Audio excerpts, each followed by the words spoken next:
सभी को नमस्कार।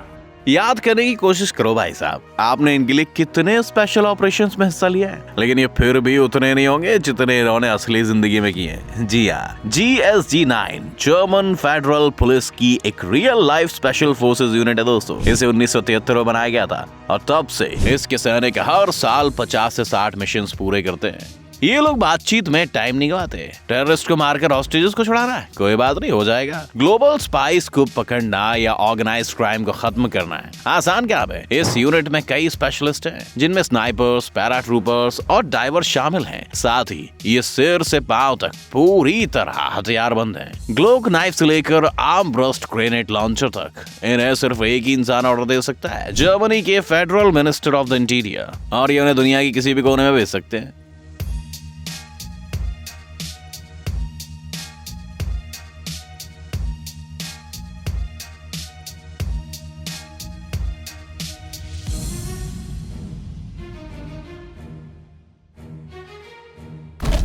शायद ये यूनिफॉर्म ही दुश्मनों को डराने के लिए काफी है। क्या आपको लगता है कि ये सिर्फ कूल दिखने के लिए इसे पहनते हैं? Well, in that case Iraqi special forces को उनका निकनेम गोल्डन डिवीजन नहीं मिला होता। ये एलीट यूनिट ज्यादा पुरानी नहीं है, इन्हें 2003 में बनाया गया था, लेकिन इसके फाइटर्स साबित कर चुके हैं कि वो किसी भी चैलेंज को हैंडल कर सकते हैं दोस्तों। 2005 में ISOF ने लोकल स्वैट को US आर्मी स्वैट टीम्स के साथ जॉर्डन में ट्रेनिंग ली थी।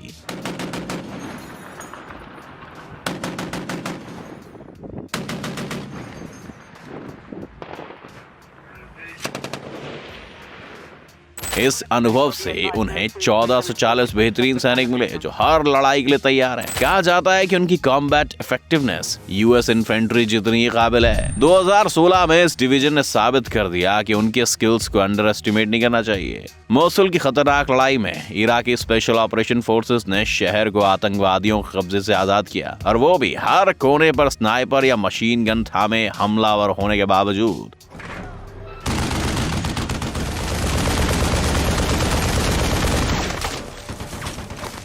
इस मिशन से इंस्पायर होकर वर्ल्ड वॉर Z के स्क्रीन राइटर मैथ्यू कैरनाहन ने नेटफ्लिक्स के लिए मोसुल नाम की फिल्म भी बनाई है।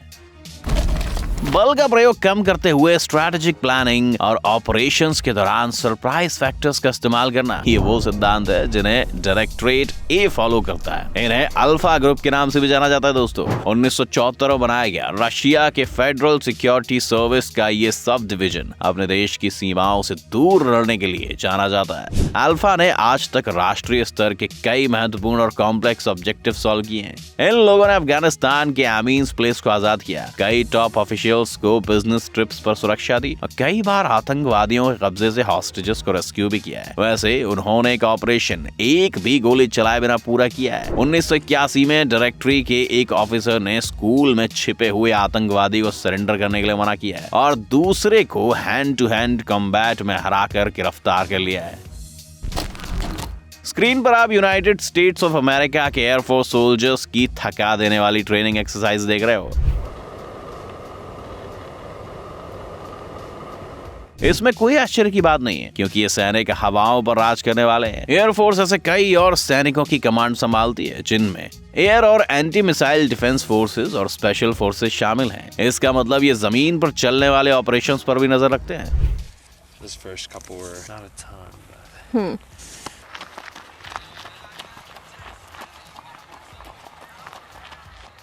बाय द वे, जहां तक हवाई ताकत का सवाल है तो US एयरफोर्स दुनिया की सबसे बड़ी हवाई सेना है। उनके पास 3,20,000 सैनिक, 5,000 से ज्यादा एयरक्राफ्ट और दर्जनों सैटेलाइट्स हैं।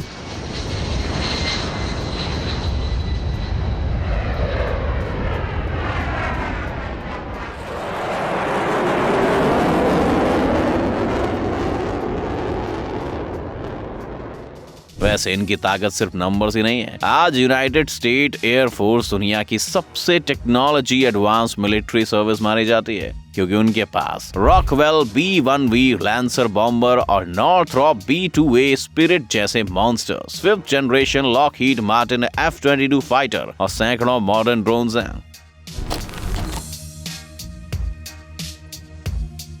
अरे भाई, टेबल के नीचे से बाहर आ जाओ। ये लोग Chinese special forces snow leopard के सैनिक हैं जो अपनी ट्रेनिंग कर रहे हैं।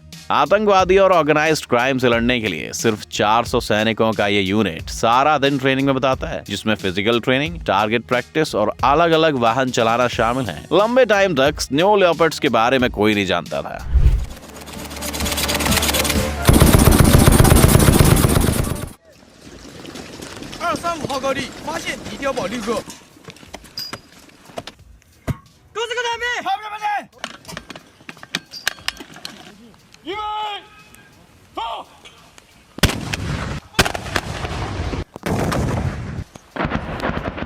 इस यूनिट को 2002 में बनाया गया था और उसके बारे में पब्लिक को कोई जानकारी नहीं दी गई थी। आज ये दुनिया के सबसे यंगेस्ट एंटी टेररिस्ट यूनिट्स हैं। इसके ऑफिसर्स की एवरेज एज सिर्फ 22 साल है, लेकिन उनकी उम्र से धोखा मत खाना। इस यूनिट में शामिल होने के लिए लगातार 200 पुशअप्स, 200 सिटअप्स, 100 स्क्वाट्स, 200 बार बारबेल उठाना और 35 किलोग्राम लोड के साथ 10 किलोमीटर की दौड़ लगानी पड़ती है। दोस्तों, ये लड़का गेट के सामने थोड़ी देर रुक गया। शायद वो सोच रहा होगा कि अगर वो पास आ गया तो अगले 5 साल उसे बेहद मुश्किल एक्सरसाइज करनी होगी, जिसे सहना कोई बच्चों का खेल नहीं है। Welcome to the French foreign legion.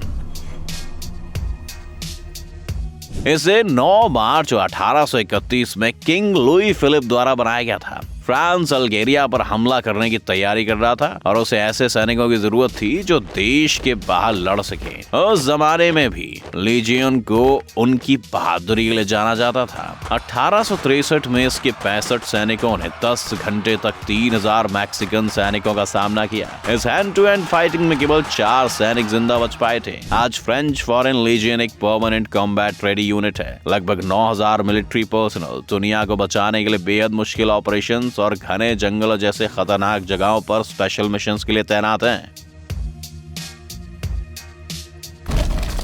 क्या एजेंट 007 रेगुलर आर्मी में काम करेगा? Of course not. दरअसल ब्रिटिश नेवी के कमांडर को जेम्स बॉन्ड कहा जाता है। बाय द वे, यही टाइटल डेनियल क्रेग को भी दिया गया है। रॉयल नेवी का इतिहास बॉन्ड फिल्मों की सीरीज से भी कूलर है। इन्हें 1664 में बनाया गया और वो पीछे 3 सेंचुरी से दुनिया भर के मिलिट्री ऑपरेशंस में हिस्सा ले रहे हैं। शायद आपको ट्राफाल्गर के मशहूर लड़ाई याद होगी, जिसमें रॉयल फ्लीट ने एम्परर नेपोलियन की नेवल फोर्सेस को हराया था। आज रॉयल मरीन्स में SA-80 असॉल्ट राइफल से लैस लगभग 7750 सैनिक हैं। हालांकि उनके फाइटर हथियारों के बिना भी जमीन और पानी में कॉम्प्लेक्स ऑपरेशन पूरे करते हैं। अपनी ट्रेनिंग के दौरान हर कैडेट को जंगल में जिंदा रहना, मैप पढ़ना, मेडिकल असिस्टेंस देना और केमिकल, बायोलॉजिकल या रेडियो एक्टिव कंटामिनेशन की स्थिति में तुरंत सिचुएशन संभालना सिखाया जाता है।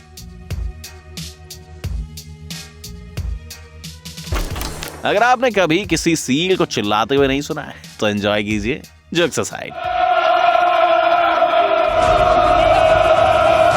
आप यहाँ अमेरिकन स्पेशल फोर्सेस का एक एलीट यूनिट देख रहे हो। एक्सपर्ट्स पता है क्या मानते हैं कि US navy special operation forces का ये टैक्टिकल यूनिट दुनिया का सबसे वेल ट्रेन्ड और वेल इक्विप्ड यूनिट है। यहाँ की ट्रेनिंग बेहद मुश्किल है। यहाँ फिजिकल और मोरल कंडीशंस को महत्व दिया जाता है और सिर्फ 10% रिक्रूट सिलेक्शन स्टेजेस पार कर पाते हैं। सुबह 5:30 बजे उठकर 4 घंटों तक कीचड़ और मिट्टी एक्सरसाइज कौन से पाएगा, लेकिन ये तो इनका यूजुअल रूटीन है। साथ ही उन्हें हाथ और पैर बांधकर पूल के नीचे डाइव करना पड़ता है। इसके बाद अपने सारे हथियार उठाकर कई किलोमीटर्स की क्रॉस कंट्री दौड़ भी लगानी पड़ती है। जाहिर है, कॉम्बैट मिशंस पर भेजने से पहले सील्स को हर चीज के लिए तैयार किया जाता है। इसके साथ ही उन्हें अपने साथियों की मदद करने, कम्युनिकेशंस और मेन फोर्सेस को कवर करने जैसी सिचुएशंस के लिए भी ट्रेन किया जाता है।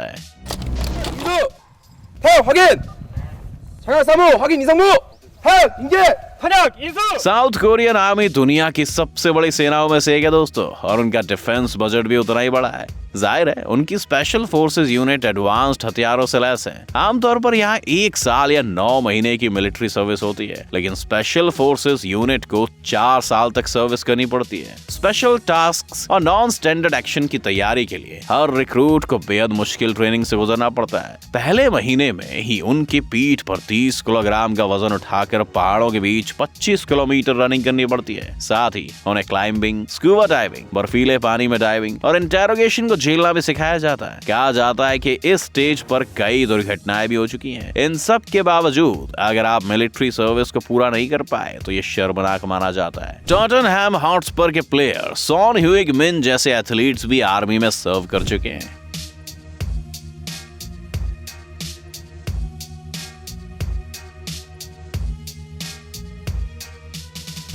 अच्छा, आपको क्या लगता है कि सिर्फ पुरुष ही कॉम्बैट रेडी आर्मी बना सकते हैं? वेल, इजराइल डिफेंस फोर्सेस की लड़कियां आपसे सहमत नहीं होंगी।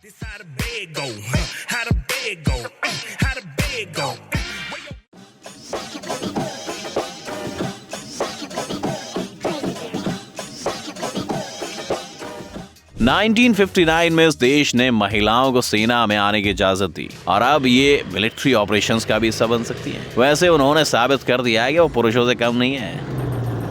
फॉर एग्जाम्पल, अपनी सर्विस के पहले ही वर्ष में दाना बेन एजरा ने बेस में घुसे एक आतंकवादी को मार गिराया। आगे चलकर वो स्क्वाड लीडर बन गई और कुछ ही सालों में उसका रैंक लेफ्टिनेंट कर्नल तक पहुंच गया। उसके बाद उसे पुरुषों और महिलाओं की मिक्स्ड यूनिट का कंपनी कमांडर बनाया गया। इजराइल डिफेंस फोर्सेस के इतिहास में एक महिला लेफ्टिनेंट जनरल भी रह चुकी हैं। दरअसल इजरायली आर्मी में 35% महिलाएं हैं और उनके पास कई हाई रैंकिंग पोजीशंस हैं।